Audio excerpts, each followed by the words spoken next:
Actually saw Sam. Welcome into the 5th annual iRacing Pro Race of Champions. We are getting ready to go at it for 20 laps at Watkins Glen International in the BMW Z4. Tim Terry, Tony Stevens along with you. And Tony, this is an exciting event. It brings drivers from all disciplines of motorsports together. Some of these drivers don't usually race against others, and it's all for a great cause, and you know as much well as I do, a lot of bragging rights at the end of this. Oh, Tim, this is all about bragging rights. Just in practice, you can see guys dropping back to run with the pack, trying to outrun one another. And when you look at the standings, this is unbelievable.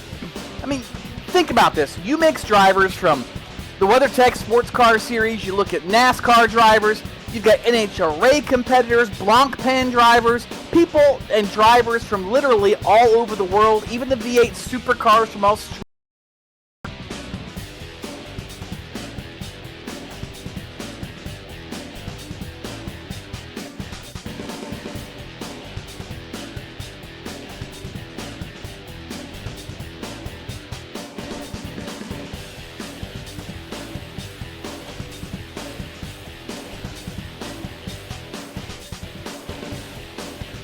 Qualifying ongoing right now for the race coming up here in approximately 20 minutes or so. Timmy Hill currently on top of the qualifying, and Tony, that's where he ended last year's event, albeit we were on the oval. And now going to the road side of things, Watkins Glen International, Timmy Hill has not missed a beat when it comes to this iRacing Pro Race of Champions, trying to go back-to-back, and he currently has about 0.02 of a second on the second-place driver and the rest of the field. And we talked about this before we went on air. Everybody is relatively close in the 23 that have taken time. Very close, Tim. In fact, almost the entire field separated by just about 1.5 seconds. And when you figure a lot of these guys come from various disciplines of road racing, stock car racing, even the case of Ron Capps, a straight line guy, you know what? This is impressive. And again, it's all about bragging rights. It's all about the fun.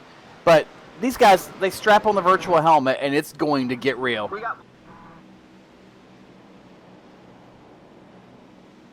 And these drivers as well, you mentioned from different disciplines as well, Tony, but different disciplines of sim racing background. Obviously, we talk about Timmy Hill being a NASCAR iRacing.com Pro Series driver. Richie Stanaway has held a roadside pro license in the past as well. You've got guys that have been brought up on this, and Tony, I believe you've caught up with one of our drivers here getting ready to go green this evening at Watkins Glen.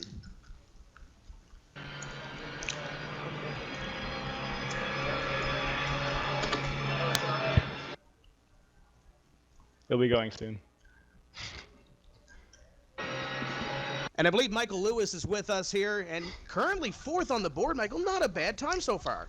Yes, it's all right. I mean, how about Chris Considine putting up this really awesome setup at CXC Simulations? And by the way, yeah, how about Sam Schmidt? He's killing it out there, you know, and he's having a good time here at CXC. So not so bad. We'll try to get another flyer in there before it's over. And we've got 6 cameras as well at CXC we're going to look in throughout the evening. This is a pretty neat event. You get to race against drivers that you don't usually get to race against on a weekly basis. Yeah, I mean, exactly. Like Sam Schmidt, I mean, he's legend in the game. And to be practicing with him and going toe-to-toe, Tommy Kendall, Alex Gurney, all these guys who you look up to as a road racer and who I race against sometimes. So also guys from NASCAR. I mean, Brad Keselowski's out there. I mean, how cool is that? So it's just a really fun event that, you know, iRacing and you guys really put in all that cool work to broadcast this, and also Chris again at CXC. The racetrack is pretty cool in itself, very small, so it's going to be really close out there. And again, it's kind of like the NASCAR circuit for road racing, so a lot of the oval guys will kind of jump in and be quick right off the bat. Now, I know Tommy and Alex Gurney and a couple of others have been trash talking a little bit per se, a little bit of fun back and forth. How much have you partaken in that, and have they tried to get in your head at all? I have no idea. I'm just letting the times do the talking, if you know what I mean. I'm just, you know, going to do this interview and go right back out on the floor and lay down some quick ones. It seems to be, he's probably noticing right now, seems to be drafting is a big thing. So it's just catching that right car in front of you at the right moment and not getting held up in sector 2. So yeah, I mean, just pretty low key, and yeah, we'll see how it's going. My Porsche background is is a little bit different than this mid-engine or front-engine car, but it's working out all right. And so far, 5th on the board. Looks like Nick Tandy just went up to the top. So, as you mentioned, we'll let you get back to doing some racing and see if you can get up there before we go racing this evening. Good luck. Thank you guys so much for doing this. We'll see you around. There you go, Tony. This is going to be exciting this evening. And as Michael mentioned, currently 5th on the board, actually tied for 4th with Jay Beasley. And Jay Beasley comes from the oval side of things. When you look at the K&N Pro Series and late model experience at the Bull Ring at Las Vegas Motor Speedway, there's two completely different disciplines right now with the exact same time on the board in 4th. Oh, there really is, Tim. And that's one of the cool things about iRacing is it really can showcase talent. No matter what your interest is or what you think your forte is, you look at Beasley, a circle track specialist, if you will, and he's right up there with Michael Lewis and Nick Tandy and all these guys, right there within a tenth of a second of a guy that won the 24 hours of Le Mans this year. I mean, how cool is that? And just in case, I want to give you guys watching a little bit of an inside joke. If you're not familiar with iRacing, you definitely need to check it out. It's probably the coolest simulation, the most realistic simulation on the planet. And one of the things that iRacing does, you don't have screen names, you race with your real name. Somehow, in this entire series, Tim, everybody gets their regular name, but Jay Beasley, his is always in caps when you log into a server. So the inside joke is it's not Jay Beasley, it's Jay Beasley! So if we do that tonight, now you know why. And, you know, I got to ask him about that a little bit earlier on in the week, and I know he's going to join us post-race. I asked him, come on and join us on the pre-race show and give us some insight from what this car is doing and what this setup is doing. And he said, I'm focused on qualifying. I'm going out to win the pole. And he's been doing a lot of sim racing. Caught him at a C-Fixed race at Five Flags earlier this evening. So oval and road, it looks like Jay Beasley and some of these other stock car guys have it handled at this point. The top two, Tandy and Timmy Hill. And Nick Tandy laid down a lap, and when we talked to Michael Lewis, Tony, he mentioned drafting with this group qualifying is going to be huge, and they only have about 15 minutes to put down a lap. And Tim, you might not think a lot about drafting when it comes to road racing, and you know, road racers a lot of times will call it slipstreaming as opposed to drafting, but these cars are getting 150, 160 miles an hour or so on the back straightaway, and even the not only the short straight, but the chute from turn number 7, or well, actually it'd be turn number 9, the long carousel, I should say, here at Watkins Glen, down to the left-hander that is turn number 10. There's a lot of speed you pick up there as well. And these cars make so much downforce, Tim, that they really punch a heck of a hole in the air, and you can really get one big toe and maybe try to slingshot by somebody into a braking zone and make a lot of passes that way. This has been going on for 5 years, raising a lot of money for charity as well, Tony. This evening, the winner will have $2,500 donated in his name to the Justin Wilson Children's Fund. So there's a lot riding on the line here.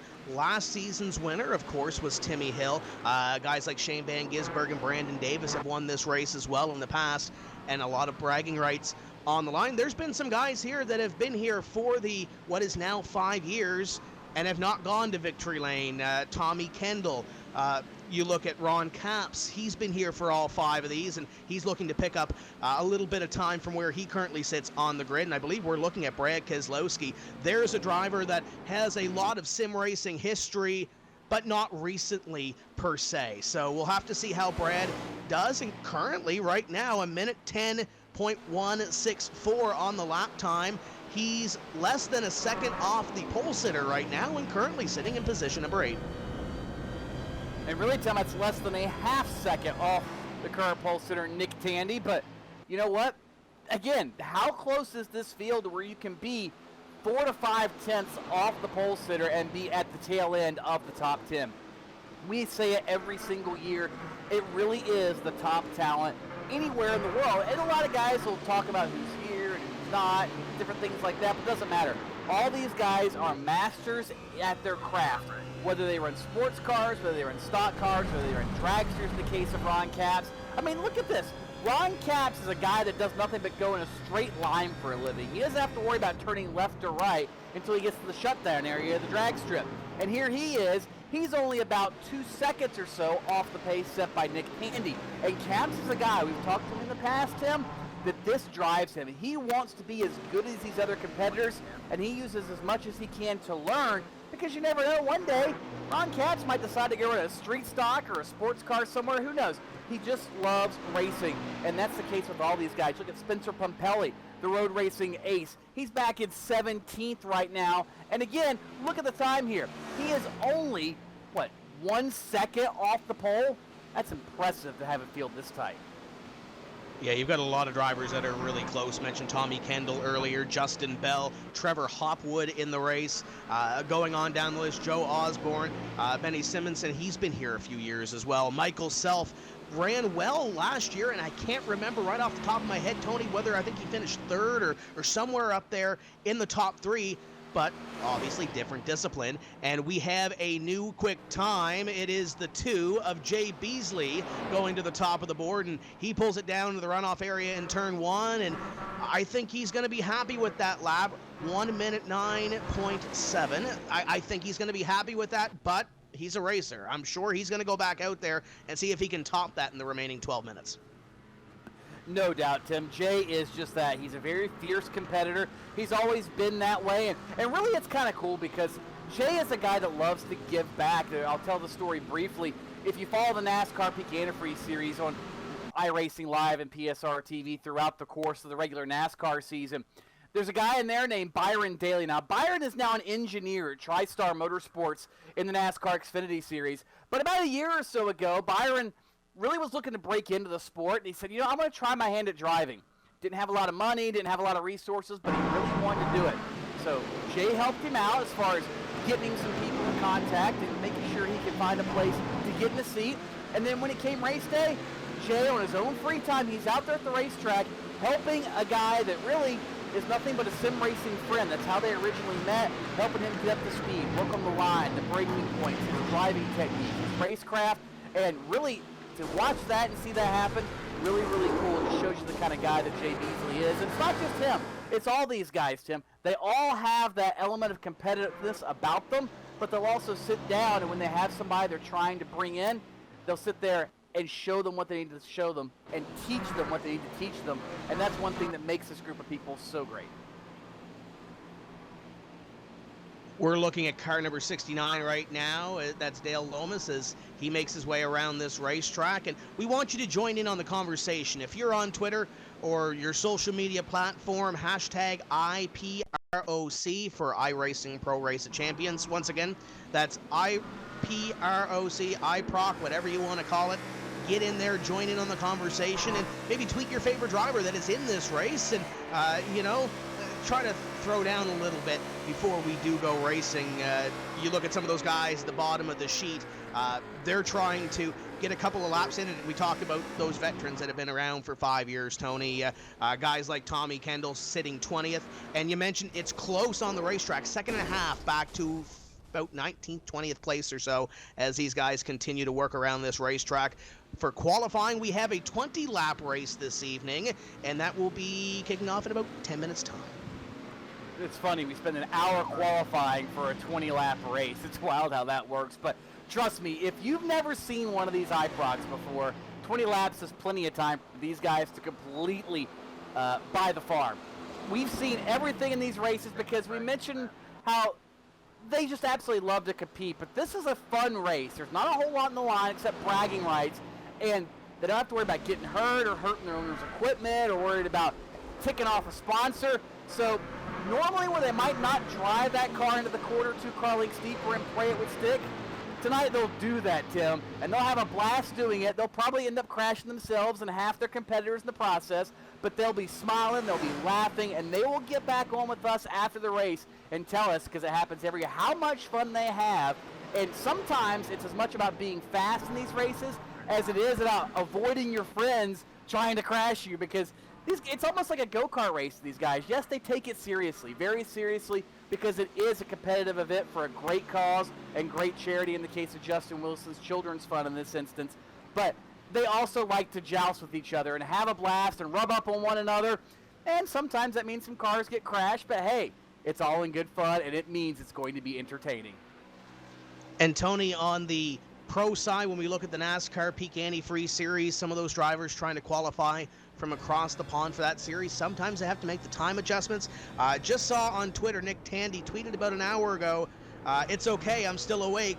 If I can make it to 2 a.m., obviously a little bit of a time change compared to the Eastern time zone, and I don't think it's affecting Nick Tandy right now. He currently sits in position number 2 as we look at him working this beautiful BMW around this racetrack. Number 28 is looking pretty good right now, and some of these colors and numbers we're going to have to adjust to, Tony, throughout the evening. And we mentioned qualifying for an hour. These drivers are practicing, getting ready for this event. But I remember a couple of years ago when we did run this race course going down into turn 1.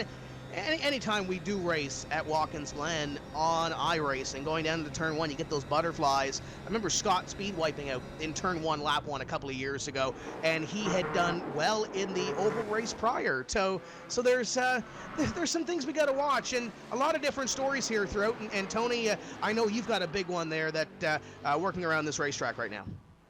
It really is, Tim. Think back, remember years ago. Well, I shouldn't even say years ago, because obviously with the untimely passing of Justin Wilson, it still is very dangerous. But IndyCar racing had a slew of accidents where drivers were very seriously injured, or in some cases killed from gearboxes and things, where they were backing into walls, and that was becoming a problem. Well, one of the drivers in that time period that had a nasty crash was Sam Schmidt.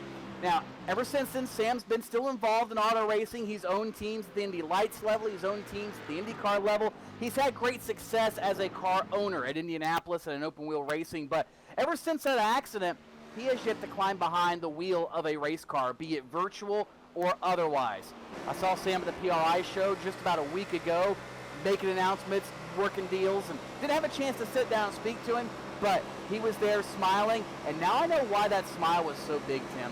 Because for the last few months, the group at CXC Simulations and a number of other companies, iRacing included, they have been working on a setup to get Sam Schmidt behind the wheel. And here he is on the racetrack as we speak, right now working off the carousel. And that BMW, while he's getting used to those controls, it's a really unique situation, Tim, because he was paralyzed essentially from the neck down. And he's using his eyes, his mouth, all kinds of little bitty pieces of your head, essentially, you wouldn't think can control a race car. Well, Sam Schmidt's showing just how good of a racer he is. He can't use his arms and his feet like everybody else does. He's using all these fine, intricate muscles that have never been trained for racing to race a virtual race car at a virtual racetrack. And guess what? He's only about 2 seconds off the pole right now doing that. That is phenomenal.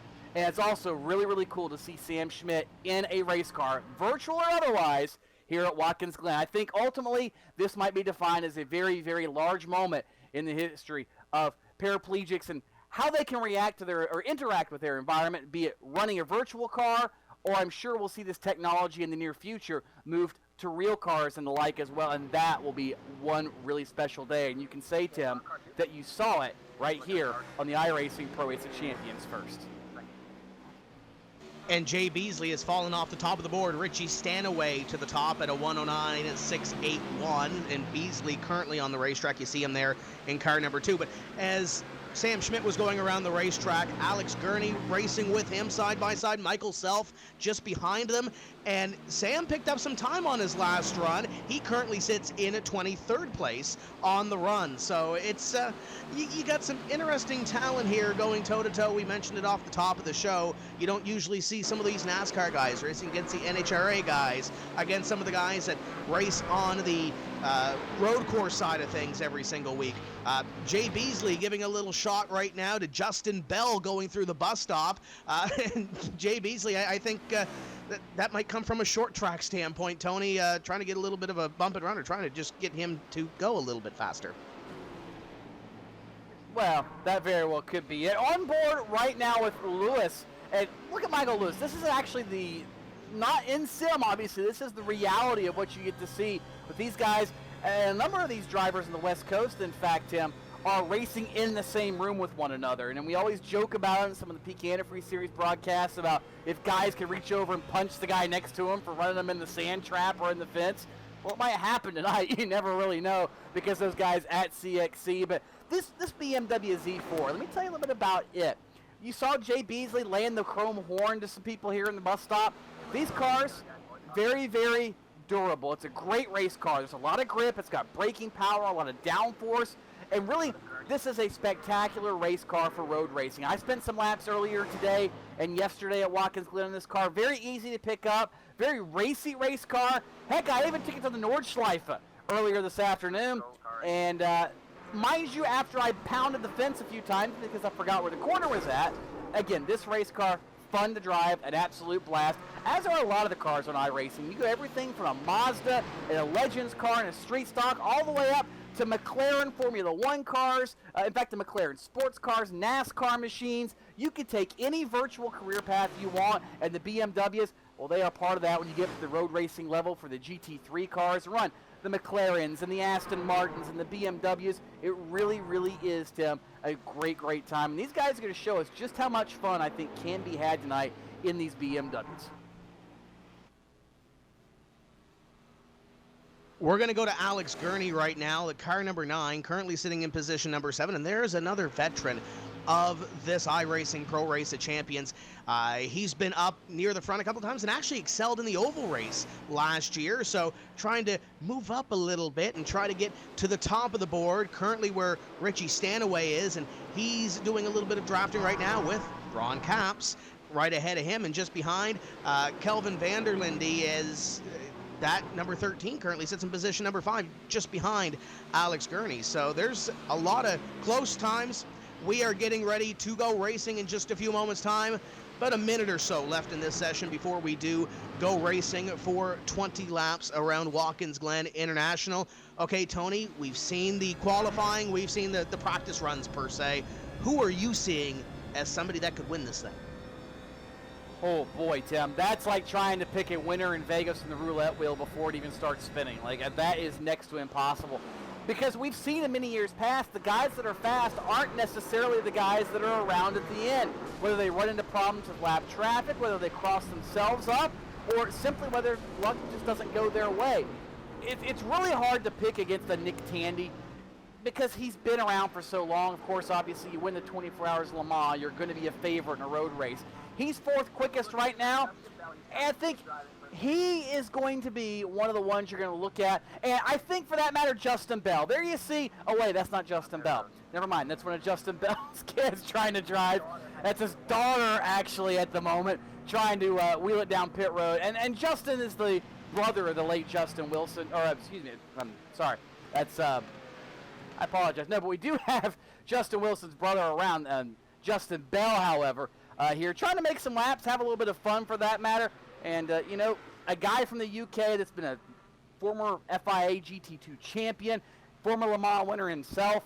And again, he's out here having fun, having a good time. But I think if you have to pick somebody, Tim, again, my money this year, well, I'm going to pick 2. I'm going to put 1 on Nick Tandy, and we've seen him do it in real life. My other money is going to go on Brad Kay. And Brad Kay is going to start in position number 9 here unless something happens in the remaining 45 seconds of this session to knock him back a little bit. There's a lot of Twitter fans out there going for Brad Kay, trying to pull the NASCAR route. I like Timmy Hill. I like Jay Beasley when it comes to that as well. Martin Plowman's a name we haven't mentioned all evening. He finished, I believe, 2nd or 3rd in the first iRacing Pro Race of Champions back in 2011. So there's a name that might very well surprise here. Chris Diamond inside the top 10 at the end of qualifying. We're going to go down the starting grid in just a few moments' time, but I like some of those names that are just outside the top 5. We mentioned Alex Gurney. Alex Gurney, Martin Plowman, there's a nice row. It's going to be close. It's going to be a tough race, and it's going to be getting by turn number 1 is going to be huge as we get ready to go green. Final couple of seconds click down, and it appears that Richie Stanaway is going to take the pole for this 5th annual iRacing Pro Race of Champions. And you look at the diverse backgrounds of racing on the front row. You got Stanaway in car number 16, and to his outside, it's going to be Jay Beasley in the 2. You know, you see Richie Stanaway, Tim, and, you know, he's an avid iRacer. He's been at this for quite a while. But, you know, that shouldn't be a surprise, because the guy's been around for so long with GP2 and the World Endurance Championship. Certainly a solid pick up front. Let's take a quick break as we get ready to grade cars on the front straightaway. We'll be right back here to the Watkins Glen International Racecourse. Oh, check that. Producer now tells me, never mind, we got cars lining up. We're going to go ahead and take you down the lineup, Tim. Looks like we're ready to have ourselves one fun time here tonight. Pace car joins the field on the race course, and it means we'll have one pace lap, Tony, before we do throw the green flag here this evening. Richie Stanaway and Jay Beasley going to start this thing from the front row. Kelvin Vanderlinde and Nick Tandy are going to make up row number 2. That's going to be one to watch as well. Your defending champion of the iRacing Pro Race of Champions is Timmy Hill. He drives car number 56 this evening. And Michael Lewis in car number 7, going to start in position number 6. The United Sports Car veteran Alex Gurney is going to roll off in position number 7. And alongside him, that's car number 12. It is Martin Plowman, the Brit. Driving car number 23 this evening, former NASCAR Sprint Cup Series champion Brad Keselowski. To his outside, going to be the 49 car, and that's going to be driven this evening by Chris Diamond. Joe Osborne representing the UK in the Block Pan Series. He is going to roll off in position number 11 in car 1. And Benny Simonson, he'll be in the 22. Also, driver in some of the British race series across the pond, representing Denmark in position number 12. You've got Michael Self. There's a driver that has been up near the front of these races before as the field begins to roll off. He rolls off from 13th. Benjamin Waddell in a car number 5, going to roll off from position 14. Igor Sushko now in the 15th spot, car number 8 here this evening. And the 25 car going to roll off in position number 16. That is Dominic Cicero, another of the United Sports Car Championship veterans in the field. Spencer Pumpelly, we mentioned him earlier, a veteran of the iRacing Pro Race of Champions, going to roll off in 17th in the 18 car, and in the 17 car, Bradley Philpott, who qualified 18th. TV host, sports car racer extraordinaire, and all-around good doobie, as we used to say in some places. He'll roll off 19th. That's the 15 of Tommy Kendall, and alongside him, the number 69 of Dale Lomas. You got Justin Bell going to roll off from position 21 in the 3 car, and to his outside, the 24, is Trevor Hopwood. Final 2 starters, and these guys, again, are only about 2.5 seconds off the pole time. Sam Schmidt, we documented his story, the former IndyCar veteran turned IndyCar owner, and alongside him, Mr. Straight Line himself. He's going to find some Napa know-how, I guarantee you. That's the 26 of Ron Capps. We're going to take a look at the webcams at CXC. Before we do go racing, we'll remind you, join in on the conversation, hashtag iProc or hashtag IPROC. And if you want to throw out a tweet to us as well, T Stevens 92 over there, Tony Stevens, and Tim Terry 0. Throw out a tweet at us, and we'll get to it here over the 20 laps, I'm sure. And Tony, this is where it all gets exciting. The butterflies are beginning to fly, and turn 1 is looming big as this Ford Mustang pace car getting ready in just a few corners to peel off and give us the 5th iRacing Pro Race of Champions. Tim, we look forward to this race every year. It is a fantastic event. It's always in great fun. Charities are always the winner, despite who crosses the checker flag first. We've already got him knocking the wall down. I think that might have been Alex Gurney back in 7th. Check that. That's Martin Plowman. So he already maybe got a contention as we get ready to go green. Pace car is in, and the 5th annual iRacing Pro Race of Champions is green. Richie Stanaway going to lead them down into corner number 1. We got guys charging the corner. Beasley going to try to go to the crossover on the inside. He's not going to get there the first 5 or so. Going to get off. We got one off in turn 1. One off hard in the wall of Joe that's the one of Joe Osborne. So it looks like he's going to meet his demise in the tire barrier over in turn number 1. Meanwhile, up front, local cautions, by the way, Tim, in case you're curious. Local cautions only. There is no full course yellow because of the short distance of the race. So if you screw up, you better hope everybody else does too. Top 4 it was, now top 6 or 8 drivers all on top 1. There's another driver tastes the tire barrier on the bus stop, and the rest of the field works their way off the carousel down the back straightaway. trying to get a number on that. I believe Trevor Hopwood got some damage from that, and Tommy Kendall also got a little bit of damage from that off. And Tandy involved in this one. What a battle we have up in front here. Richie Stanaway currently up in front, and Gurney has some issues. Gurney nearly got in the middle of everything there off of turn number 10. They all somehow kept it righted. And Gurney goes around again off of turn number 11. That's going to pose an issue for some other drivers. They try to regain control of those cars, and all those little incidents kind of spread out the top 10 or so cars, Tim, as you watch this battle for third through about 8th or so around Timmy Hill. There's Brad Keselowski just behind that in the blue and silver car. Number of cars now is trying to finally get the rhythm. All that excitement, we've only completed one lap. Chris Diamond pressuring Timmy Hill right now for position number 4. Jay Beasley within a half second of Richie Stanaway as he tries to lay a little bit of pressure to the number 16 car. Lap and a half complete, and we mentioned a little bit of trash talking going on a little earlier, Tony. Caught a little bit of the in-race chat. Joe Osborne coming across with the message, Michael Selfish. So a little bit of trash talk going on there after that first lap. Yeah, that would be a little bit of trash talk going on. We barely finished, like you said, Tim, the first lap.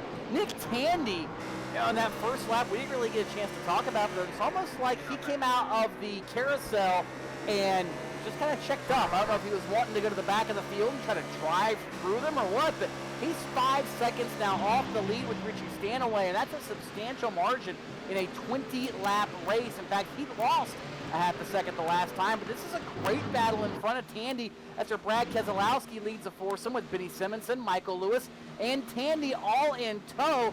Just behind him, there's Igor Sushko and Benjamin Waddell also looking on heavy, trying to figure out how they can also negotiate their way forward. I'm going to take a stab at Nick Tandy falling back a little bit.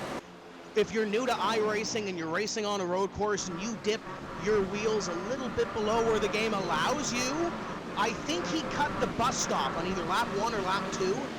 And it's not really a huge cut, Tony, but it's a little bit below that rumble strip. He got his left side tires just underneath there on the grass, and I think he had what we would call a rolled up black flag in the game. It'll show you the rolled up black flag, and it'll tell you how long you need to let off, and that's what's going to kill Nick Tandy here. If I had to take a stab, I believe it was in the bus stop, and he continues to try to make up some time, but he's got a lot of time to make up in this 20-lap race.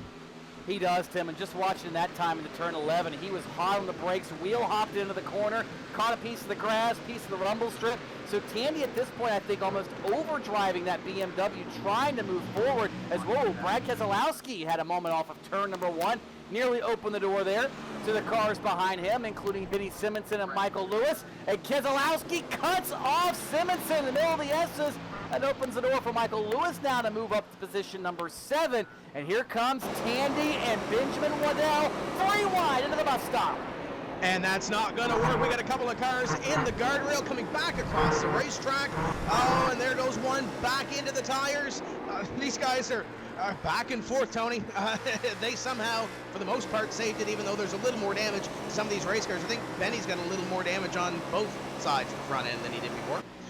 Well, that BMW didn't need those dive planes or anything anyway for front downforce. He's just going to go ahead and root himself right through there. We talked about in the open, Tim, these guys take their competition very seriously, but because there's not risk of bodily injury and there's not a lot of risk of, ticking off your car owner, these guys will take those extra chances, like going 3 wide into the bus stop at Watkins Glen like we just saw. And I guarantee you, Tim, when we talk to some of these drivers after, they're going to be smiling, laughing, saying how much fun that was, despite taking their fellow competitor and themselves out. And that's certainly what you can see here. These guys are having a blast. And really, in what is an off-season in most places, you actually get a chance now to race. And these guys don't always get that, Tim, except for iRacing. And to race with all these pros, it really gets those competitive juices flowing for a number of these drivers. Speaking of competitive, top 2 is quickly turning into the top 3 through the carousel.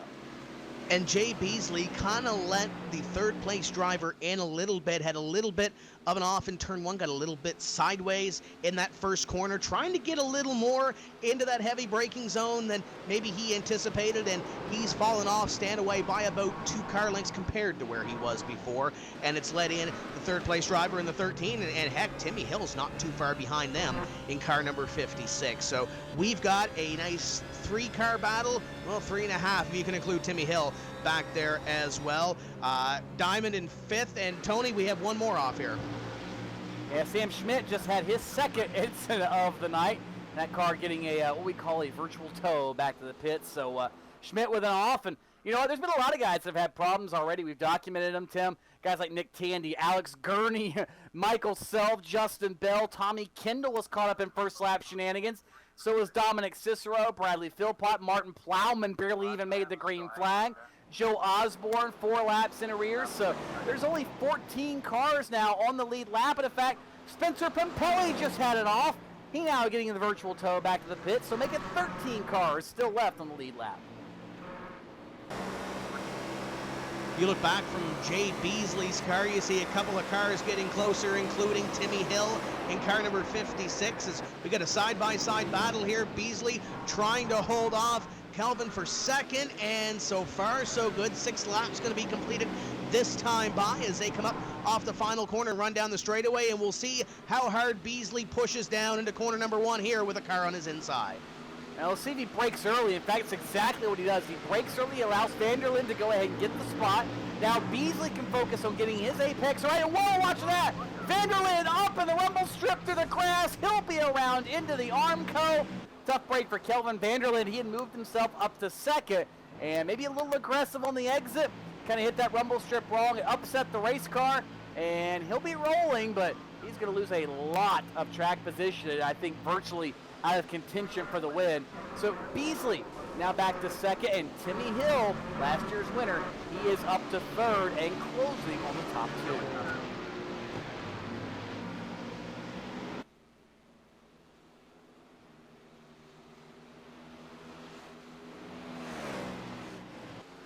CXC Simulations giving us some webcams here. I believe Brad Keselowski just had an off as he was racing Chris Diamond, and he has taken a virtual tow back there. Tony, I think you might have saw that.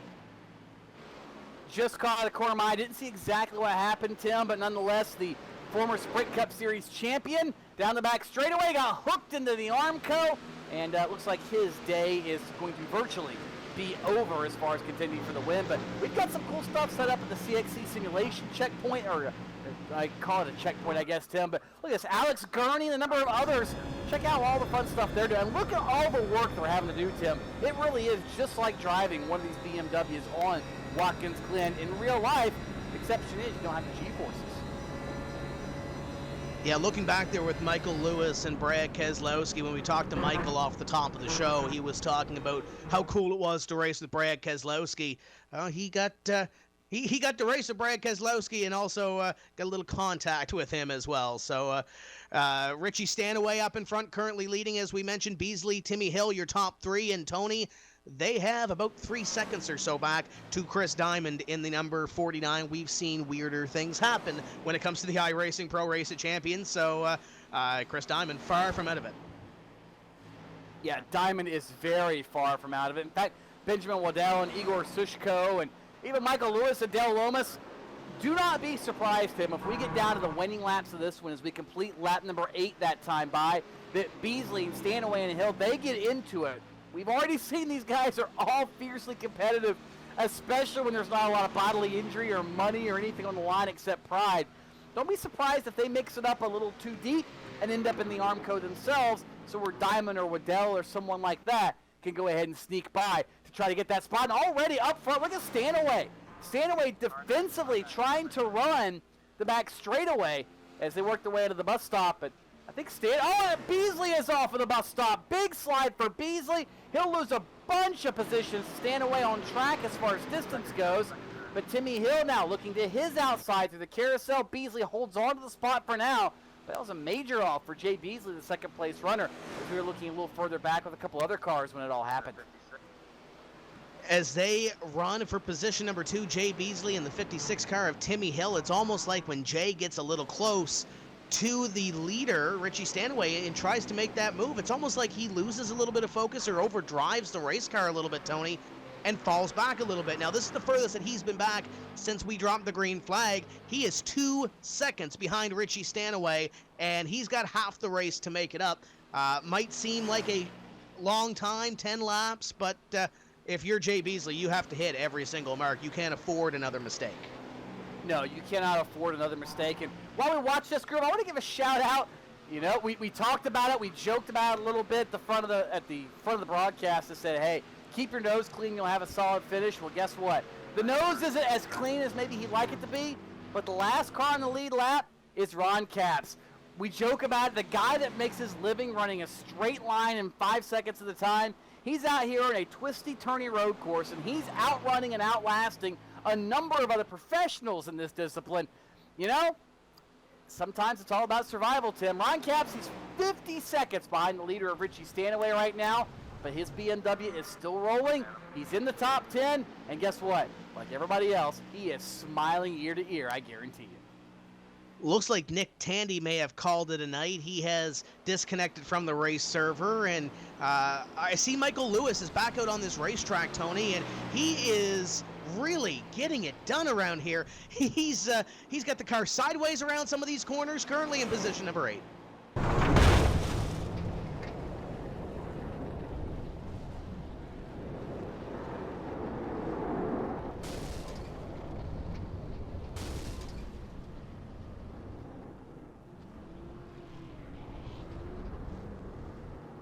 And Michael Lewis, Tim, back there, about 40 seconds behind the leader. And, you know, speaking of which, let's take a look at this before we forget it. Richie Stanaway just came out of the bus stop, and we just had some major incidents in front of him. Martin Plowman, they just let by his ailing machine. Ron Capps, he's missing a hood now in his BMW. You know, Tim, I don't get it. Every time we shine the bright lights of PSR TV and iRacing Live on these guys, whether it's the NASCAR Peak Antifreeze Series or whatever we're covering, seems like something crazy happens. Capps right in front of second and third. They'll negotiate around him without a problem. Keep in mind, he's still running 10th right now, despite the fact that I don't think all 4 wheels are pointed in the same direction any longer. Yeah, the toe might be out a little bit on that race car. Capps, Schmidt, and Plowman had that little bit of the issue coming out of the bus stop, and here comes Ron Capps down onto pit road to get a little bit of service and maybe a little bit of TLC to that race car. Richie Stanaway currently leading, and he's extended that lead to now 2.5 seconds over Jay Beasley, and it looks like Beasley has calmed down a little bit rhythm-wise. He's got Timmy Hill back there about 2 car lengths back, but he looks a lot smoother compared to the last couple of laps. Hill trying to make something happen here into the bus stop. Beasley drove it in deep in the bus stop that time. Tim, you can see that gap lengthen as Hill backed up. Uh-oh, Beasley. Hello, Beasley. Now, if you get a lot of newcomers that wonder, what in the world is that? Well, let me explain this to you very briefly. Here's what happens. All these guys are on computers. We know that. You ever been somewhere and you say, oh, man, my internet's down?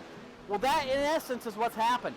Beasley's internet service provider, for whatever reason, might have a little bit of an issue on his end.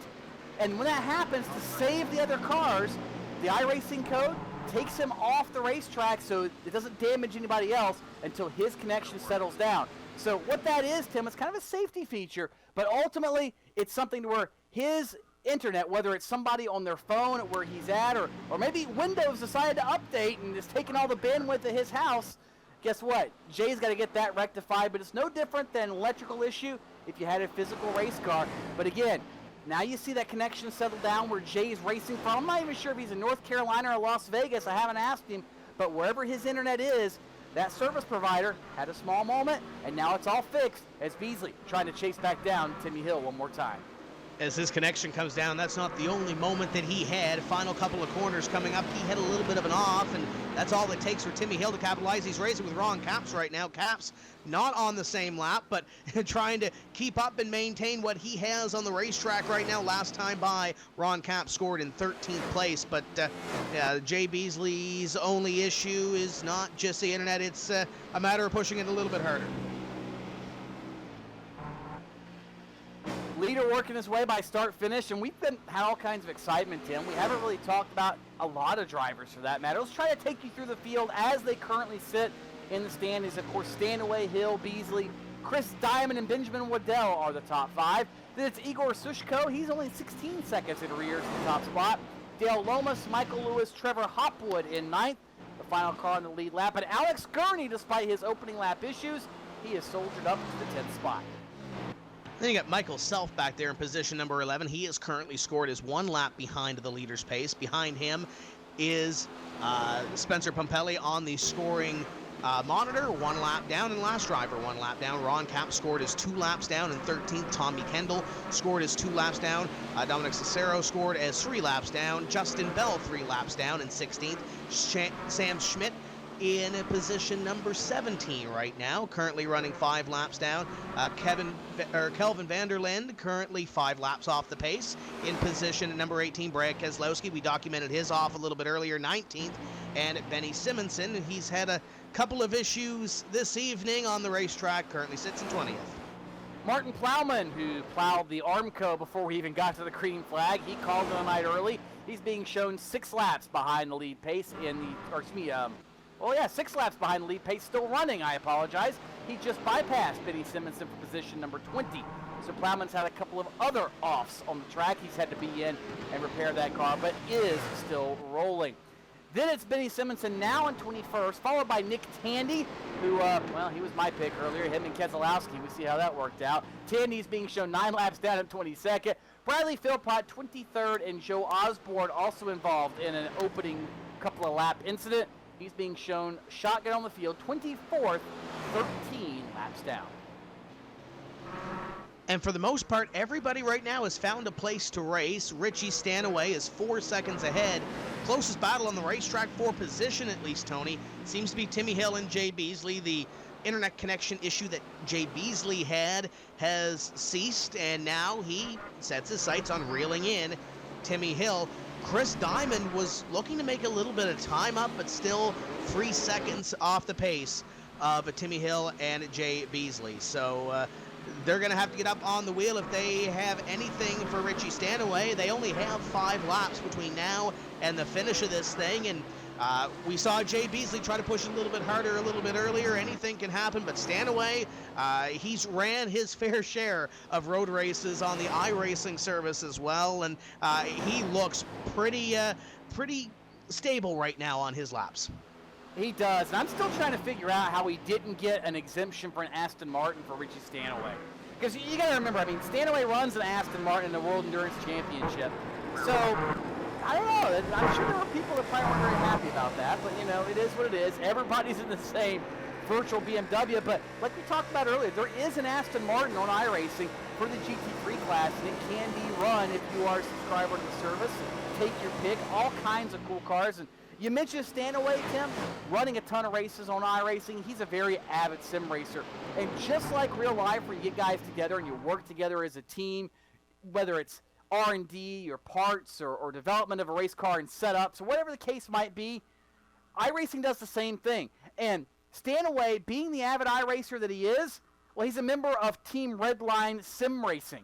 So he knows what he's doing out here, and that's like trying to track down an expert in his chosen field, because Stanaway is just laying it to him lap after lap after lap. And for a guy from New Zealand too, Tim, so what time is it there now? Is it like, I don't know, is it like 6 in the morning or so? I don't know. Yeah, it's a little bit earlier or later than us, whatever way you want to put at it. Tommy Kendall had an off corner number 1 and hit the guardrail coming off, not very pretty, and tweeted him earlier in the week and asked him if he was ready to go at it here, and he said he didn't have a whole lot of experience compared to those guys that were in their basements and doing a little more track time than he has on the iRacing service. So tough break for Tommy Kendall, currently sitting on pit road. He is scored his 2 laps down. Michael Lewis, we mentioned him earlier, getting up on the wheel. He has taken position number 7 away from Dale Lomas, but he's going to have about another 20 seconds or so to catch the next driver in line. And that is a long, long way ahead. But as we've seen, don't count anything out of the realm of possibility, because it very well can happen here in the iRacing Pro Race of Champions. And looking at Twitter, Twitter is just blowing up tonight. Hashtag IPROC. And getting a kick out of some of the comments, and this one I got a kick out of. And you know what? With the exception of Richie Stanaway, I think he might be right as far as the top 3 are concerned anyway. Andrew Backey said apparently the NASCAR guys behave themselves better than the road racers in the iProc. So, yeah, well, maybe, depending on how you look at it, but they're vastly outnumbered, so the law of averages is going to kick in at some point. Jim Patak's watching. He absolutely loves it. Colton's cheering for Jay Beasley, saying, look how exciting this is getting. And a lot of people cheering for Brad Keselowski, at least they were until he had his incident on the back straightaway. But nonetheless, they're still intrigued at what they see. And Tim, this is why iRacing is the premier racing simulation on the planet. It really is as close as you can get to racing almost any type of race car you want, with the exception of hitting something, spending a whole bunch of money, and hurting yourself. This is as real as it gets, and they continue to improve the service time after time after time, whether it's a physics update, a graphics update, new tracks, new cars. They just released, get this, they just released the Nürburgring. And I'm not talking the Grand, well, yes, the Grand Prix track, but the entire thing, the entire Nürburgring, with the full 14, 15 miles of the Nordschleife. But while they did that, they released a little bull ring in eastern North Carolina called Southern National Motorsports Park. Great little racetrack. You can run any gamut of cars and tracks here on iRacing. It really is fun, and there's a great bunch of competitors. And Tim, it's not unknown to go into a server and end up racing one of these guys. As we watch this battle for second with Jay Beasley and Timmy Hill. Hill goes up to position number 2. And if you want to watch, or let me back up, not even watch, if you want to race with some of your heroes, check out the promo code. You get 3 months the price of one, and you get the late model stock car.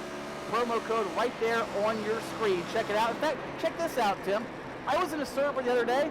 We were running trucks at Five Flag Speedway, and who pops in the server?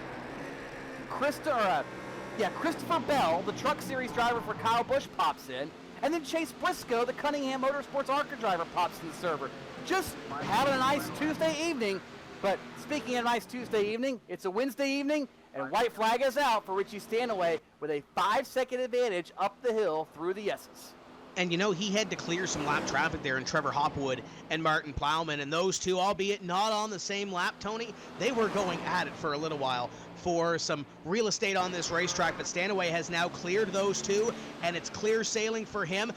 But some of that lap traffic going to come into play for the battle for second. Timmy Hill currently has it. Jay Beasley wants it. Beasley is going to charge the bus stop here. Going to make sure he doesn't cut that course and get that same penalty that Nick Tandy got a little bit earlier. But meanwhile, up in front of them, Richie Stanaway is getting ready. As long as he can get through these last couple of corners clean, come home with the iRacing Pro Race of Champions.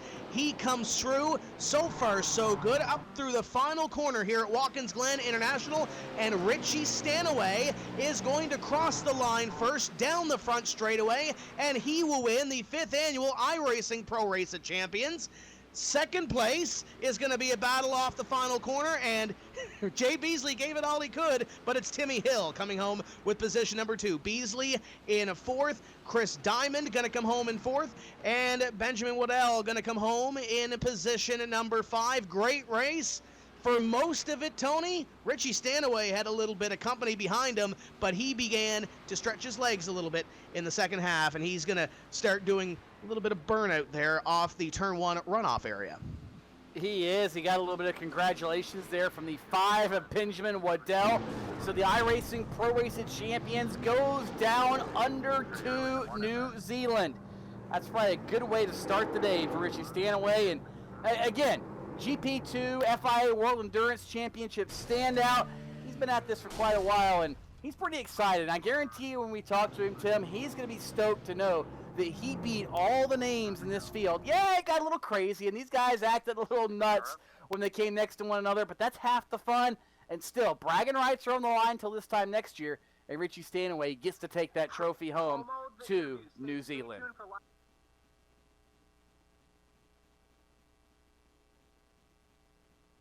And Tim, check this out. We've got, don't go anywhere yet, folks, because this thing's not over yet. We've got live video interviews, and we're not talking like, you know, somebody's mug on a screen. Yes.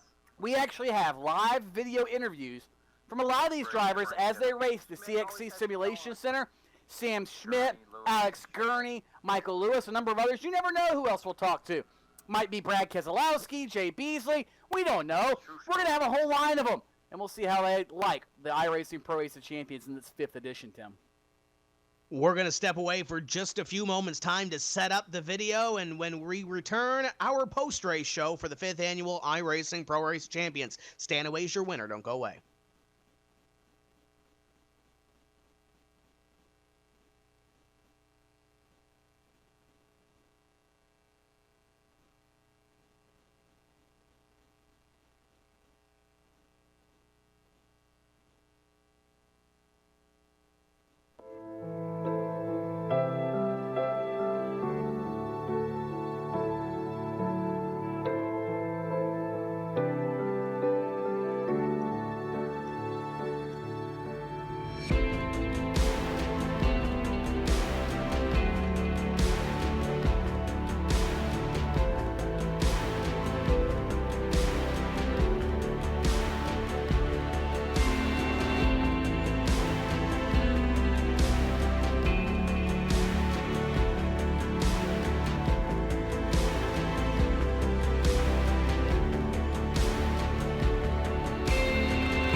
Welcome back to iRacing Live and our post-race show for the iRacing Pro Race of Champions. And the 5th edition of the race is going to go to Richie Stanaway. He takes the win over Timmy Hill, Jay Beasley, Chris Diamond, and Benjamin Waddell, your top 5. And we've got a lot of interviews to take care of here, Tony. We're going to go to CXC Simulations. And Tony, you've caught up with one of the drivers who headed... We talked to him earlier, but we learned some information. He had a pretty interesting night, I heard. You know, it's amazing how this all happens, because sometimes it's that late-breaking information, Tim, that really makes the story. We know race car drivers are dedicated. We know they put everything into their craft, and they use every waking minute that they possibly can to work on a race car, to look at setups, to train. Michael Lewis might not be a whole heck of a lot different because, Michael, I'm told, correct me if I'm wrong, you spent the night like college dorm room style at the simulation center to get laps in. Is that true? Okay, can you repeat the question? I think you were going in and out there, but yeah, go for it. Correct me if I'm wrong, but you spent the night college dorm room style at the simulation center, right? Did Chris tell you that? Oh my gosh. So yeah, it's totally true. I'm gonna own up to it. Yeah, basically, long story short, I have a long drive to get to here, and I just wanted to avoid traffic and study for finals at the same time. So that's what happened. But thanks for Chris for letting me crash on his couch. Congrats, by the way, to Richie Stanaway on that awesome win. That was a really fun race. Talk to me about just how fun this is. I mean, you get out and make your living in a race car. Obviously, you got to know how to turn left, turn right, do all this fun stuff. And you take this seriously, but you've also got to have a little bit of fun as well. So what do you really actually look at this more as? Yeah. Fun or a serious competition or a little bit of both? So fun and serious competition, and out there we had a pretty solid day. Started sixth. Wanted to try to get up a few more places, but everybody was within like hundreds and thousands of each other. So started P6, ended up coming home seventh. And yeah, even though like it's all online and not the real thing, you take it kind of serious. But again, with the fun tone, just all the repetition we get is really helping us for the real thing. The emotion, I feel, is the biggest factor that you can really play through to get into that mode of racing, because you can drive all day long by yourself, but once you're in a race like we had here today with people crashing everywhere and trying to manage your tires and whatnot, it's a big deal. So the emotion side is what I really take out of it from a training standpoint. And that was going to lead right to my next question. We have a lot of people that just got introduced to iRacing tonight that I guarantee you just said, wow, that looks like fun. Just how real is it inside a virtual race car when you're in a server with 20 or 30 guys that have the same competitive fire? I mean, it's honestly, to be brutally honest, it's the same thing as driving the real car. I mean, yeah, it's a deal where you can reset and get a new car. However, that's a tactic you have to play if you know iRacing. Do you reset while you're on the middle of the racetrack, or do you limp back to pit lane? And luckily for me, everybody I think got in a crash at least once except the top three, and I was just waiting for the crash to happen, to me. And by the way, shout out to Brad Keselowski. He was really quick out there, and I don't know if my internet server glitched. I think we may have come together because of it. Was totally driving straight, but yeah, just knowing your strategy on like how to make the best of a sticky situation, how to drive clean, because you can't just pass somebody at every opportunity. So again, it's like the tactics, it's the emotion that really play into it. And I'm not sweating out there, but my heart beats up, So it's the real thing out there. Certainly is. Well, hey, we'll let you go and pull somebody else in, but thanks for hanging out with us, Michael. Yeah. It certainly was a heck of a time watching you out there on the racetrack, and I'm sure good fun. Yeah, thank you very much. It's a pleasure to be here. Thank you again for doing this broadcasting. And now when I go jump back in the Porsche, I'll be ready to go. Got some training at Watkins Glen. Unfortunately, we're not racing there this year, so maybe in the next few years to come. Well, good luck and have some fun, and who knows, maybe you can take a street stock out there or something. Go have a ball. There you go. Take care, guys. Thank you so much. That's Michael Lewis, and if you're a Brad Keselowski fan, he owned up. That's the guy that took Brad K out of the running here at Watkins Glen. I guess one of two things is going to happen to him. Either he's going to become Twitter famous for being the guy that owned up to it, and Brad's going to take a nice joke out of it, or he's getting ready to get flamed by Keselowski for taking him out of a race at Watkins Glen. I'm not sure which.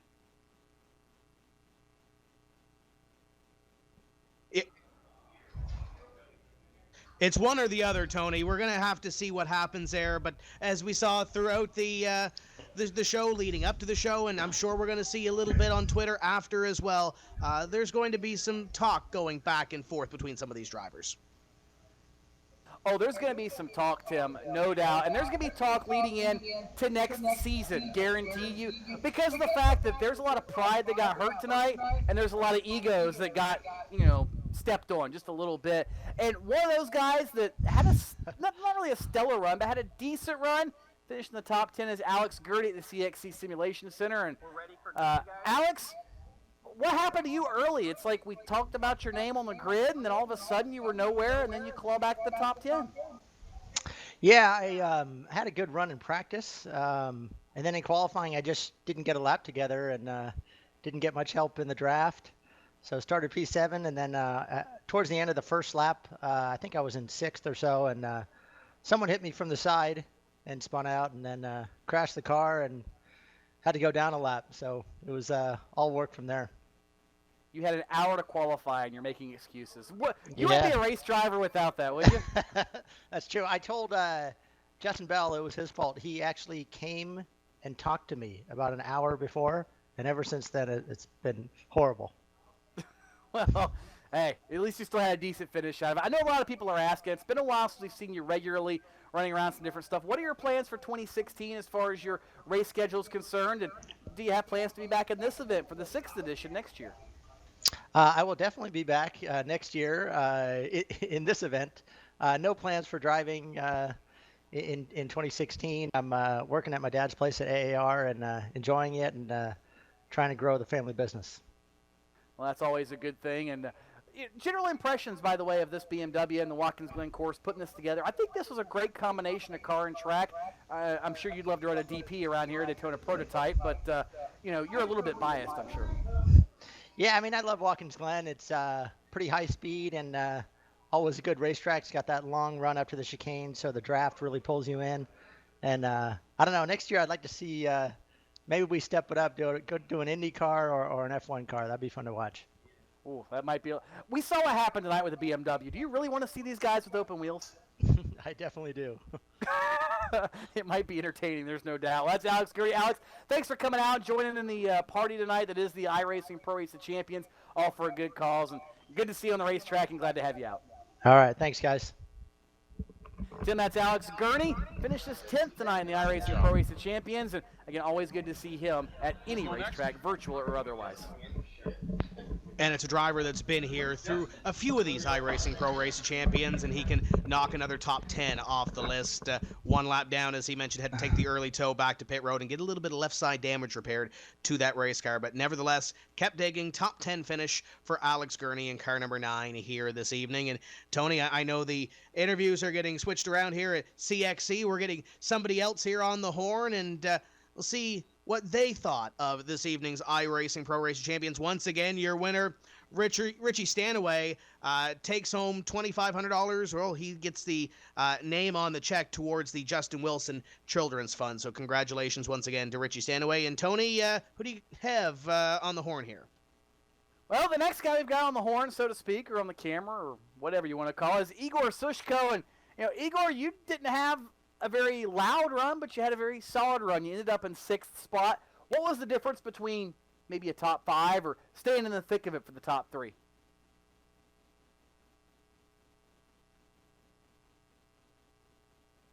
And we'll try to work to get him functioning here. Can you guys hear me? Hey, we got you now. Yeah? So I really want to thank everybody at iRacing. Kevin Bobbitt, thank you for inviting me. Everybody at CXC, it's such a great facility to be doing this kind of race, and of course for a great cause for Justin Wilson's fund. I've been a bit rusty. Haven't raced since 2013, and it's very exciting to be back into it, to get that adrenaline rush and to get that feeling.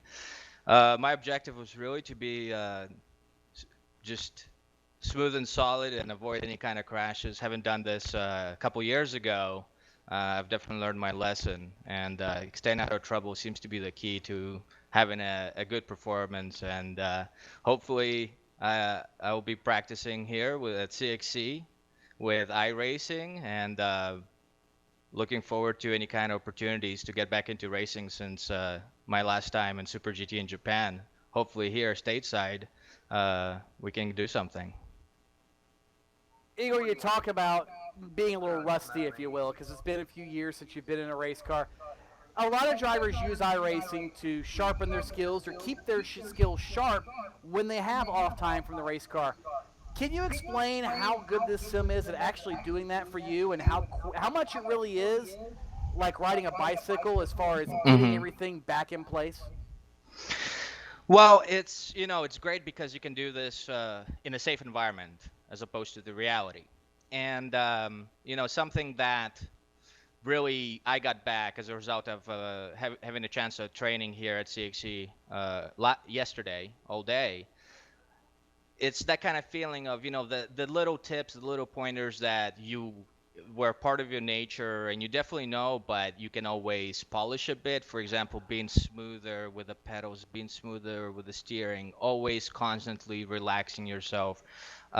Those kind of mental uh, know-how, you can really instill it in yourself to make it really part of your mental imagery again.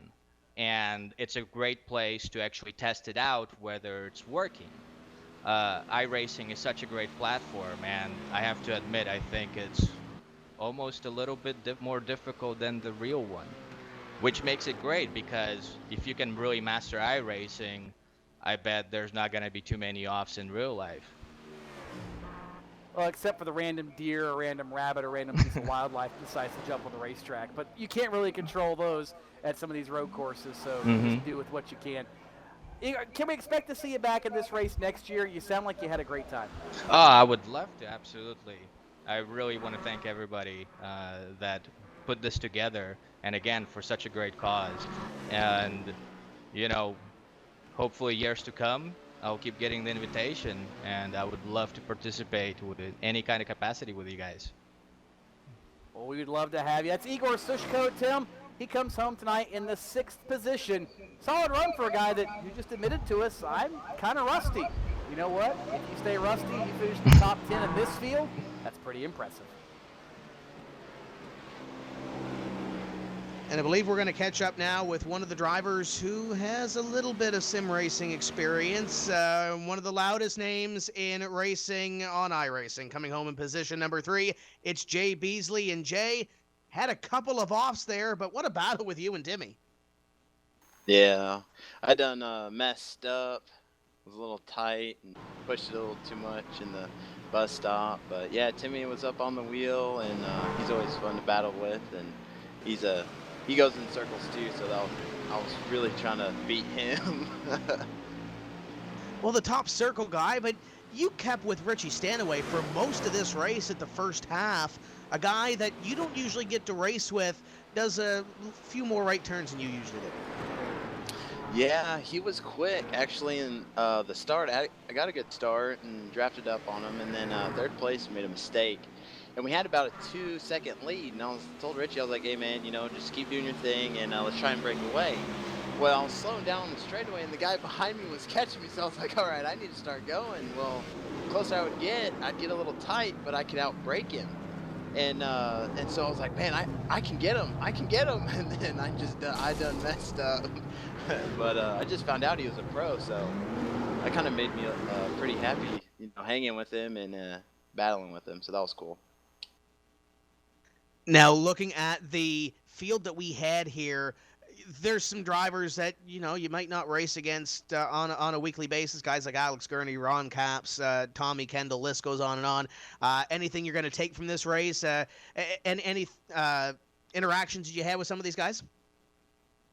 Yeah, I mean, it was, just like any other race in real life. You just get in there and do your thing and have some fun. But it was cool because every time, like, I haven't done this type of event where it's broadcasted, but I was actually pretty nervous. So, especially with all the names and everyone watching, I was like, man, I can't make mistakes. I got to win this. So, it's always cool. And it is tough to run on iRacing, but like Eeyore said that, if you can master this, and this sure does help out in the real life. Now, we talked a little bit earlier about Southern National Motorsports Park coming out on the sim, and I know you do a lot of racing on here. Did a little bit of Five Flags in the truck a little bit earlier on this week as well, and actually won a race earlier today. What's your favorite track and car combination here on this service? Oh, man, I have no idea. That's a really good question. I love road racing. I love oval. There's so many combinations. I really couldn't tell you. I mean, iRacing's done an awesome job coming out with a lot of different tracks and a lot of different cars, and everyone being on here to where you can battle with them and have some fun and go into these different tracks is a blast. Maybe the Formula One at Lime Rock. I know it sounds hokey, but I think I dig that. I like that. It's an interesting combination. There's Jay Beasley coming home in position number 3. And Tony, I know you mentioned a little bit earlier about trucks at Five Flags. You might be able to learn a thing or two about Jay. I saw him racing a little bit earlier. He's got that thing mastered. You know, I was actually in one of those practice servers with him, Tim, running a truck. He was a little bit quicker than I was, and I kind of started to figure it out by watching him. But we've yet to race with each other, and that's kind of the hard part is racing against Jay, because his ranking is kind of like way up here, and mine's like, well, way below the screen. That's how it usually ranks. But, you know, it's still a good time nonetheless. You know, I'm sitting here while we're waiting for Sam Schmidt to come join us, and I'm looking at Twitter. And there's a lot of things on here. You can check this out under hashtag IPROC.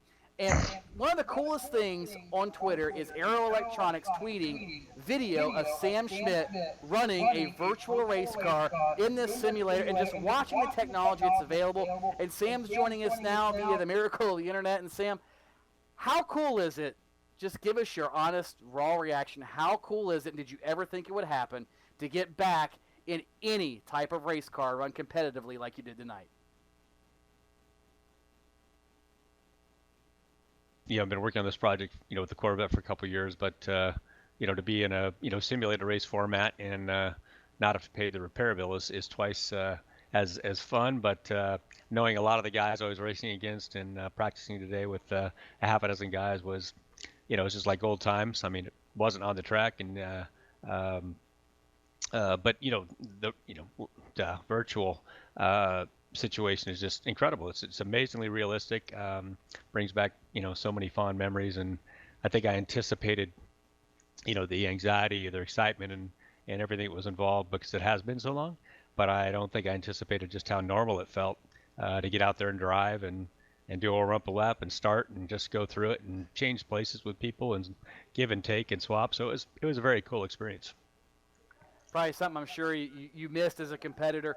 And a lot of people might not know, we talked about it a little bit at the outset of the show, but this same technology that you used tonight in the sim to run and have a solid race, this is the same technology, as you alluded to, that you're working on in a Corvette to where yourself or others in the same situation can still be able to race or, for that matter, just simply go get groceries. Is that correct? Yeah, I mean, this process started 2 years ago with a really inferior, just kind of, thrown together in 4 months so we could, so we could pace Indy. And the evolution of it now, doing Long Beach last year, doing Sonoma, and then doing, stuff like this is absolutely incredible. The sip and puff technology, the turning technology is very, very realistic and very intuitive. And the applications that have come from it, like you said, are unbelievable. It's allowed me to drive, but there's medical applications, there's transportation, there's farming equipment, everything, mining. So it's truly revolutionary, and I just thank God for the people at Aero who just took it on without a market in mind or anything like that, and decided to do it because it's really it opened a lot of doors for a lot of people. And that's ultimately what it's all about when you can see something like that happen. It really, really is a cool situation to be part of. Let's move to the actual race real quick. How'd your race go? We saw in a couple of incidents, including one early in the race. What happened? What did the race look like from where you sat? It's ifs and buts or what's, but yeah, I mean, I just started hang out and try and run some consistent lap times, and as long as I stayed out of trouble, I figured I'd get a top 10 out of it. Sure enough, came around the last corner completely blind, and there was somebody facing me that I guess if I could have seen the replay, I think he went up and over me, and it got kind of ugly, and there was 3.5 minutes in the pits that just killed my whole race. But got back out and just drove the rest of the race without incident, and I think we wound up 16th, which was disappointing, but considering the nature of the field and how much some of these guys practice on this thing, I think it was certainly better than last, and hands on the leg. I wouldn't want to beat them, but it was a blast, and very realistic, very fun. Racing along a lot of people I've seen in the paddock over these last 10 years, it's been super cool. Yeah, and that's half the battle, is just the people that are involved with you and getting to do all this fun stuff. And Sam, obviously this is your first iRacing Pro Race of Champions. Can we expect to see you back next year? Because with another year's worth of practice, you'll probably be just about as good as those guys at the front of the field, because you were digging tonight, no doubt. And this is definitely a full circle for sure, because we started 2 years ago in a simulator with all of this equipment bolted onto it, got really proficient at Indy, and just literally bolted it from the simulator to the Corvette. People think it's a really elaborate swap over, and it's really not. And then now we come back to test the road course stuff. It obviously takes a lot of money to ship Corvettes and people and personnel. So the simulator allows them to do all the testing of the sip and puff and different drive controls. And so now, as of last week, Aero just bought a new Z06, brand new, and we're looking to go. Target for 2016 is to get our license and maybe go do Pikes Peak and a few other fun events. So it's going to be super cool. But if I get invited back next year, I definitely will come back and hope to qualify in the top half of the field and get the top 10 finish. That'd be great. I got a feeling if you can do Pikes Peak, you can probably do that, no problem. Well, Sam, glad to have you on the racetrack once again. Good to see you tonight. And I saw you in Indy. I didn't get a chance to stop and say hi or anything, but it was good to see you making some things happen up there as well at PRI. And glad you had some fun this evening. Blast. Can't wait for next year. That's Sam Schmidt, Tim. And, man, the miracles of technology, to look at the age we live in and all the things that technology can do for people that are blind, that are deaf, that are paraplegics, whatever the case might be. It really is a great time to be alive. And, you know, right, case in point, people tonight watching got to see something fantastic that even a few years ago would have never even been possible. But as you heard Sam Schmidt say, people at Aero Electronics and iRacing and CXC making all these things happen to where you can drive in the simulator and now virtually, or not virtually, but actually a real car. And he wants to do Pikes Peak next year, Tim. That place is mean when you've got everything working in your favor, and now you're going to use a unique system. How cool is that? I almost want to make the trip to Colorado just to see that, because that would certainly be cool. Definitely a neat deal. We remind you, we still got a couple of more video interviews to come with Tommy Kendall and Justin Bell, but Timmy Hill comes home in position number 2 here this evening. And Timmy, let's talk about the race with Jay Beasley, because that was the closest battle on the racetrack most of the evening. Well, I tell you, this race always is always a lot of fun. And, to start the race off, there was 5 or 6 of us that went down to the carousel lap 1. And we had a great battle, beating and banging, and I don't think a couple of us made it. But down to the end, it was Jay and I. We were trying to run Richie down, but Richie, he's a great road racer. He was in a league of his own, and just couldn't draft down to him. But Jay and I had a great battle. Jay, he's on iRacing the service quite a bit, and I am as well. And we always have some great racing. And just for the bragging rights, I was glad I can take that second spot over him, and just so for a whole nother year, brag and say I beat him. But no, this event's a lot of fun. We had a great battle. I wish I could have got that back-to-back victories from last year to this year. But second place, that's not bad at all. And I think all the racers out here are glad we can all race for the Justin Wilson Children's Fund. We all miss them out here, and glad we can do this event. And let's talk about you mentioned bragging rights a little bit. Jay spends a little bit of time on the simulation, so do you. You've got the background with the Sprint Cup Series, the Xfinity Series, and the Camping World Truck Series. Jay runs a lot of K&N Pro, a lot of oval racing being done, and you took home the bragging rights for the oval guys. But is there anybody else that you had any run-ins with tonight that you'll take from this one? Luckily I was able to get a great qualifying effort, starting 5th. And stay ahead of any kind of carnage or wrecks that happen. So luckily I didn't have any run-ins, but it's great to see a lot of these names that come out here. As far as the NASCAR side, I think everybody was happy to see Brad Keselowski made an appearance here on iRacing, and shame he got wrecked out early, because I saw him making his way towards the front up to 5th before he got taken out. But luckily, no, I didn't get any run-ins, and just had a lot of fun out here driving.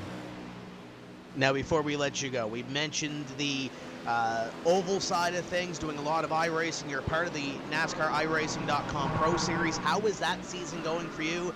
And are we going to see you here in a couple of months on iRacing Live for the NASCAR Peak Antifree Series?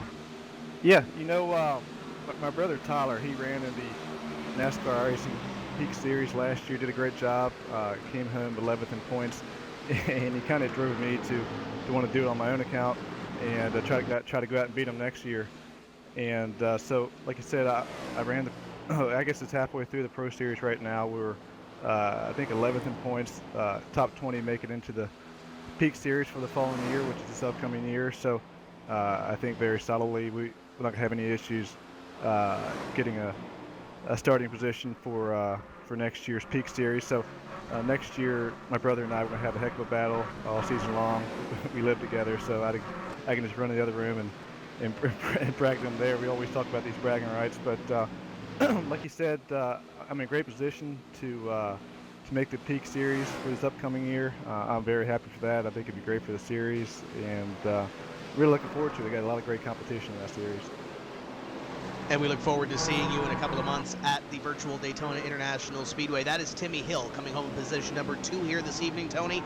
Defending champion comes up 1 position short. 1 spot short, but he gave it a heck of a ride, no doubt, Tim. And somebody else that, well, he knows victory. He's been a champion of the GT2 series, or the GP2 series, excuse me.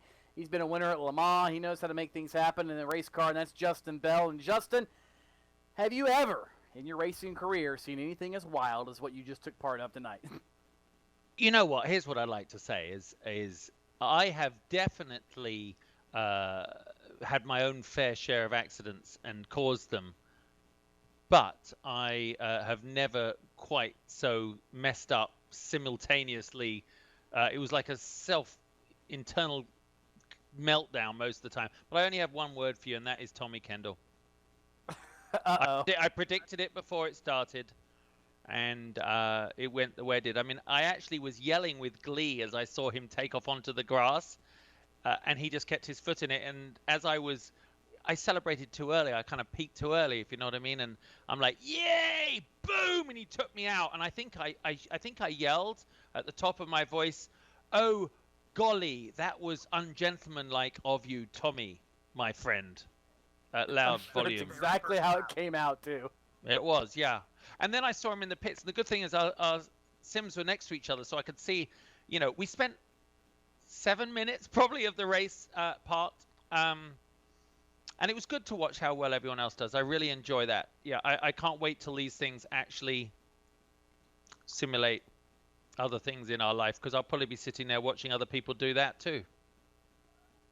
Hey, whatever floats your boat. Now, back up. What was it you called on Tommy Kendall? Was this a deal where you just say he's going to go head first in the tire barrier, or what? Fill us in on what you had as your personal little bet there. Well, you know what they do say, that you should always use someone reliable as your breaking point, right? And follow them. And I should have known better, but he was quick. He's like a second quicker than me in practice. So, but of course, he's going to come on next after me, and I think it's a relative second faster, because we were in 16th and 18th, I think, when we started this things. And I just wanted to be, I mean, honestly, I didn't want to, so I just was nice and smooth, nice and progressive, and I got taken out, but not by him the first time. And then, but you know what? The whole thing was amazing. These guys drive these things so well. Do you know, one of these lunatics even spent the night here about 2 nights ago. I have children. I can't do that. It's wild how good some of these guys are. So I think it's pretty safe to say you had yourself one heck of a time, and we'll probably see you back here next year. Am I correct? But you see, I definitely think that to be good at this, drinking and driving should be encouraged, unlike in the real world. Because even if it was 9 cans of Red Bull, I think I've got to up my game. These guys are really good. I came underprepared, and I got spanked for it. But again, I'm going to finish with the same thing. Tommy Kendall. That's it. Just took my day away. Well, I guess we'll have to let him speak for what he did for you. But hey, Justin, great to have you here, and certainly glad to have you making some laps. And we look forward to seeing you out here having some more fun on iRacing, because it sounds like, drinks or not, you'll probably be on here.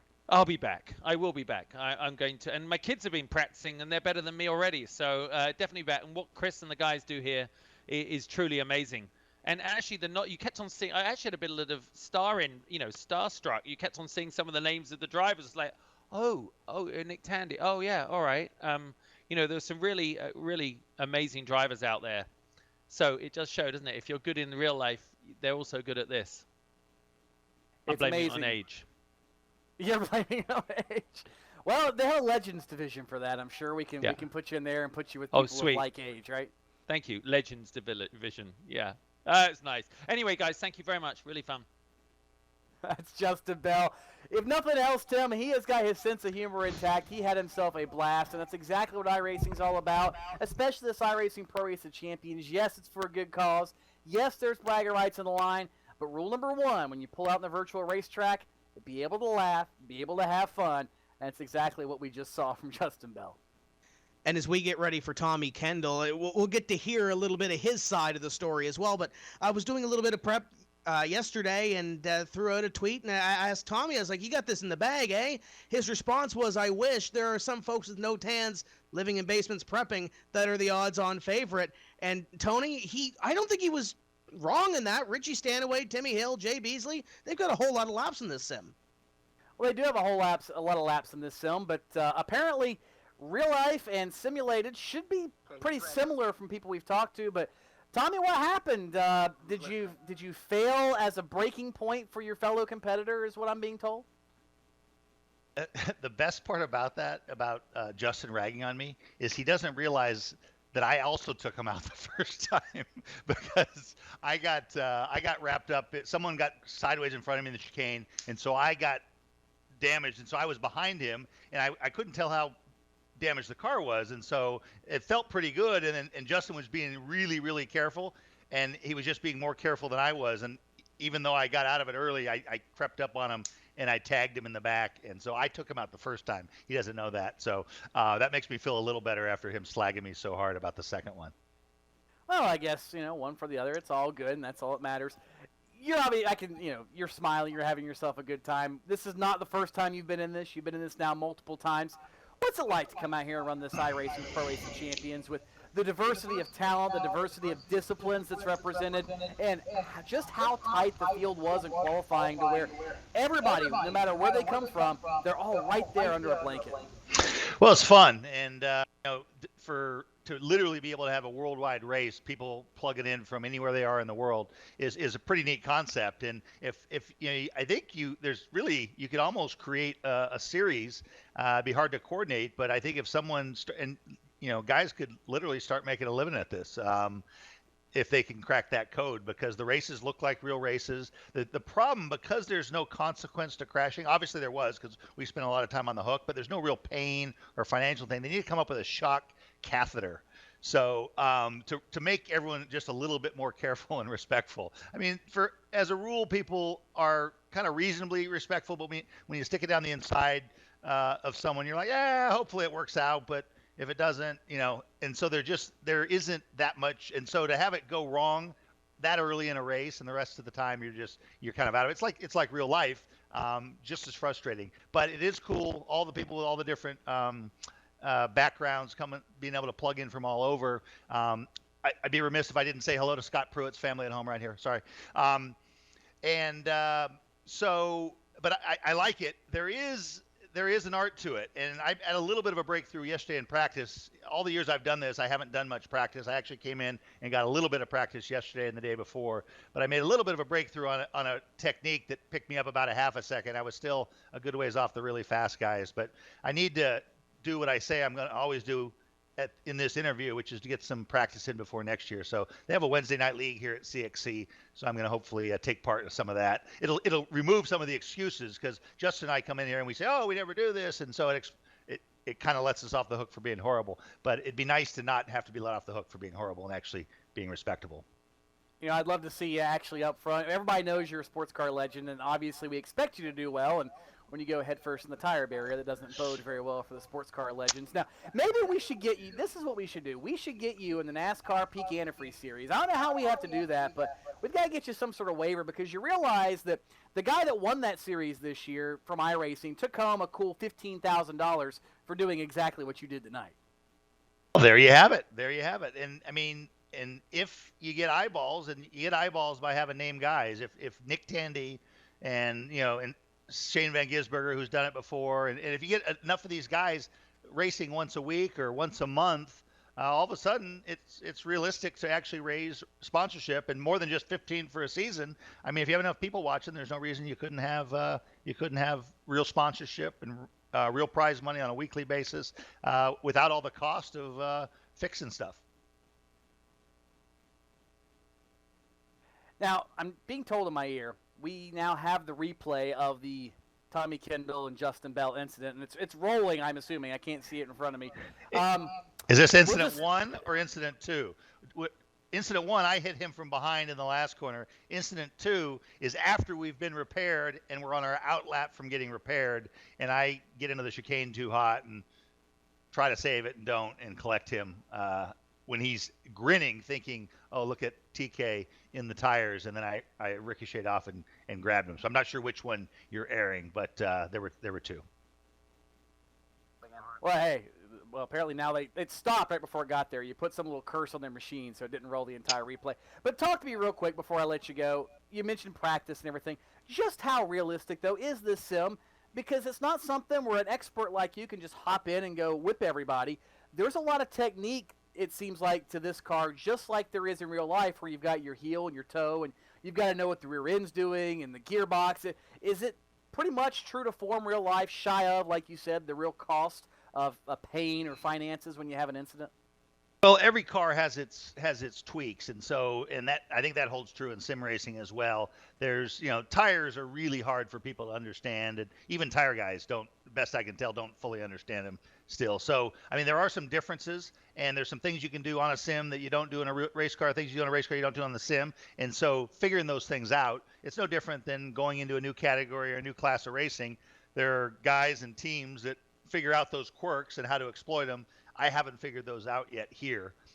So I think, I mean, it really is open-ended. And I was talking to Alex Gurney a little bit about, you know, if you look at some of the absolute world records, you know, the weather does affect it, how much rubber is on the track affects it. But if you get in an open setup situation, it literally is unlimited. And so, and the limiting factor in real race programs is how much you can test and experiment to optimize and improve things. Well, if there's no cost to running, you're going to have someone that stays on one type of car, one type of track, and goes through the full range of setup stuff with a test matrix, if you will. So I really think for most people, spec setups is definitely the way to go. It's cool that you can go off and develop it in any way you want, but you know, it literally would be open-ended on how much time you could invest in a setup for a track just like real world. So I kind of answered your question. There are some, I mean, I don't know what it takes to get into the high nines on a day like today, so you'd have to ask the guys that did, but there are some little quirks. I remember when we were doing some sim stuff, developing the Viper on a Multimatic sim up in Canada, and Kuno Whitmer, for example, was by far the quickest on the sim of our group.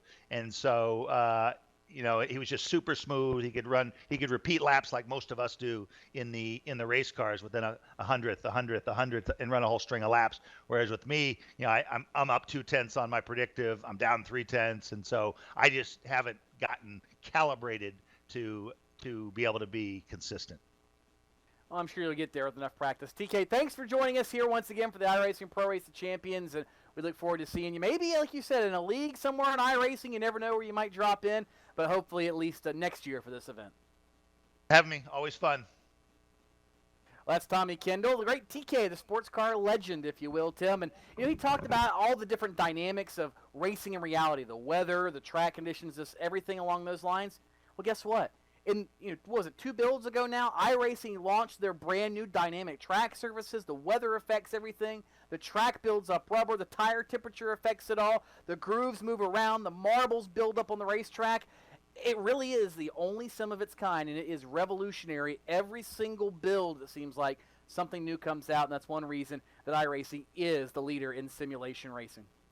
And you look at racing in general, it's a sport that does not stay stationary in many ways and continues to evolve and continues to change. And iRacing doing that as well, coming out with builds every couple of months as well. So it's great to see the show that was put on and continues to be put on by the iRacing drivers. Richie Stanaway coming home with the victory, could not catch up with him, but this was the 5th annual, Tony. I'm proud to say that I've been a part of all 5, and there's been some great moments, but Sam Schmidt coming on and joining us was great to have him in this field. And you talk about those guys that are here every year. Tommy Kendall, Ron Capps, all those other guys, Alex Gurney, that are here every year. It's really great to see. Once again, congratulations to Richie Stanaway, and I can't wait till next year. I can't wait to number 6. You know, Tim, I can't either. It's always fun to do these races. I always think back, there was a few drivers trying to get involved this week. They're all, I don't do it. It's like, don't worry about it. Scott Speed, the guy that just took the Red Bull Global Rallycross Championship, crashed the field a lap 3 a couple years ago.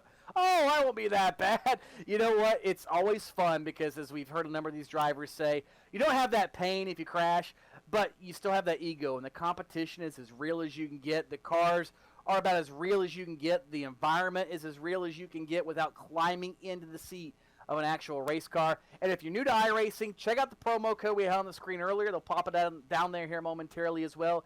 3 months for the price of 1. This is a great time to get in on iRacing because they just released the Nürburgring. Everybody's on the Nürburgring. I've been spending time on it. Tim has a number of drivers. You get the Grand Prix circuit, the Nordschleife, and the whole deal. That in itself will keep you occupied, but if road courses aren't your thing, you've got oval tracks galore, you've got super speedways galore, you name it. Definitely the best thing to get your racing fix any time of the year. And we've got events all throughout the season, like the NASCAR Peak Antifreeze Series. Currently, the NASCAR iRacing.com Pro Series is going on, and the top 20 from that series will graduate to the Peak Antifreeze Series, where, as we mentioned, there's $15,000 on the line for the champion, at least this year. That's what Kenny Humpy earned for his championship effort. And if, again, oval track racing isn't your thing, iRacing has the Grand Prix World Series, and they've got an entire feeder system to it to where you run basically the entire Formula One schedule, also with a large check on the line for the season champion. So get involved. It's a great community, and you never know who you're going to be in a server with. Some of these same guys you saw tonight, well, you never know. You might be in a practice or race somewhere in the middle of the service, and boom, Brad Keselowski drops in, or Dale Earnhardt Jr., or a Nick Tandy, or who knows who can drop in on any of these servers at any time. It really is the place to be if you're a race fan and a racer. We're so glad you could join us for this 5th annual iRacing Pro Race of Champions. We look forward to seeing who's going to be in the field, who's going to win, and what kind of show we're going to see 1 year from now with the 6th edition. On behalf of everybody here at PSR TV, Tim Terry, my colleague, my name is Tony Stevens, saying good night, God bless. We'll see you at the virtual races, and have a very Merry Christmas and a Happy New Year.